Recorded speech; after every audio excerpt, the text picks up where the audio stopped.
I pass judgment upon you, Satan, destructor and murderer. Depart now. Your influence is broken, and your hold on this country ends here. I call for divine justice. Kenneth Copeland, once one of the most affluent and polarizing figures in American televangelism, was sentenced to life in prison today following a dramatic trial that unveiled years of financial deception and evasion of taxes. The 87-year-old founder of Kenneth Copeland Ministries remained impassive as Judge Martin Reynolds imposed the harshest possible punishment, effectively dismantling a religious empire that had spanned continents and impacted millions of followers across the globe. The investigation into Copeland began 3 years earlier when a former high-ranking financial staff member turned whistleblower, handing federal authorities thousands of internal documents. These records, prosecutors alleged, outlined what became the largest case of religious financial fraud in U.S. history.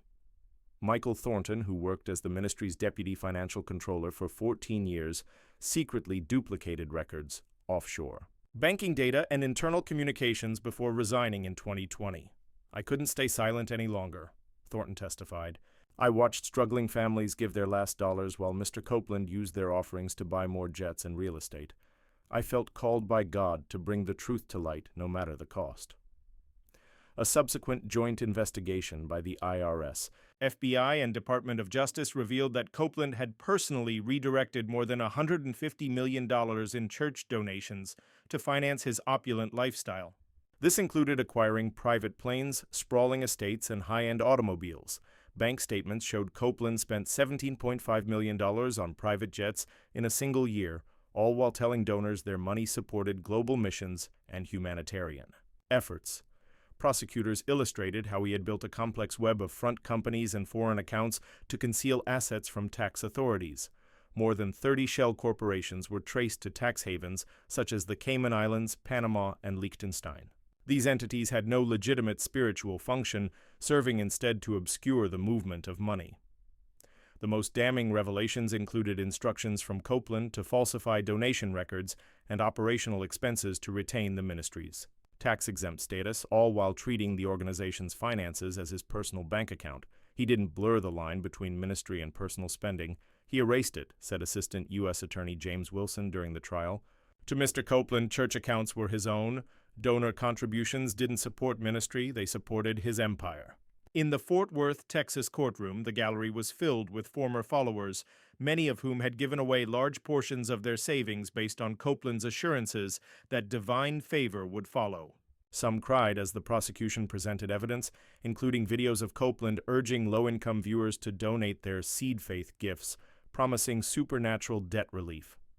One 2018 clip showed Copeland declaring, "The Lord told me, instruct my people to give the biggest offering they've ever given, and I will cancel their debts."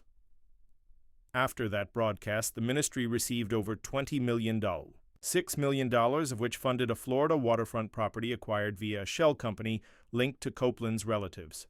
He manipulated sincere believers, said U.S. Attorney Caroline Marchand during closing arguments. He exploited their faith for personal wealth and claimed divine endorsement for it. This case is not about theology, it's about deception. Copeland's defense, led by celebrity attorney James Morrison, portrayed the case as a governmental attack on religious liberty. The team argued that Copeland's extravagant lifestyle was integral to his international ministry and that donors were aware of how their funds were being used. Mr. Copeland's message of prosperity includes the belief that God rewards faith with material blessings, Morrison explained. His possessions weren't hidden, they were symbols of God's favor, known to all. That argument unraveled when prosecutors introduced recorded conversations in which Copeland and his financial advisors discussed how to shield his jets from government snoops and keep real numbers from the sheep, referring to his followers. In one particularly incriminating 2017 recording, Copeland mocked a grieving widow who had donated her life insurance proceeds. "She thinks she's sowing into heaven. The only return is my new hangar." Prosecutors also provided internal emails directing staff to fabricate humanitarian projects to justify fundraising campaigns. One message from Copeland to his son John read, "Get some pictures of those African kids we're supposed to be helping." For the broadcast, former staff members testified about the oppressive atmosphere within the ministry. Sarah Williams, who served as Copeland's executive assistant for 8 years, said employees were forced to sign strict non-disclosure agreements and were warned of both legal repercussions and spiritual punishment if they questioned financial practices. "He told us that doubting his spending was like doubting God," Williams said. He said anyone who leaked information would face divine judgment. "We were terrified, not just of being fired, but of damnation." Employees who raised concerns were swiftly terminated and accused of being under satanic influence. Some were even condemned during church broadcasts where Copeland claimed they were enemies of God. Further evidence showed that funds raised for disaster relief and missions were redirected to personal ventures.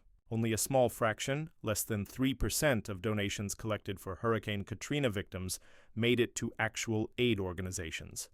Instead, millions were funneled into a family-owned real estate business that bought up distressed properties in the affected areas. David Martinez, former director of international missions, testified he had been ordered to draft fake reports on charitable projects. "I was told to describe schools and hospitals we supposedly built," Martinez said. "When I objected, Mr. Copeland said, 'Donors want to feel good. Details are irrelevant.'" An unexpected twist came when Eagle Mountain International Church, the legal entity behind Copeland's ministry, tried to dissociate from his conduct. Board members claimed ignorance of the misdeeds and sought to avoid liability. However, meeting records showed they had approved multiple fund transfers to Copeland's personal accounts and received their own benefits, such as luxury vehicles, all expenses paid vacations labeled as retreats, and housing stipends, despite holding no official pastoral roles. When the guilty verdict was announced, Copeland remained quiet, whispering occasionally to his lawyers. His wife Gloria and other family members were noticeably absent, reportedly due to internal family tensions. During the sentencing, the judge allowed victim impact statements. Mary Thompson, a 76-year-old widow, said she donated her entire $340,000. Retirement savings after her husband's death based on Copeland's promises. "He said faith meant giving even what I couldn't afford," she said through tears. "Now I live with my daughter. While he flew in jets, I lost everything."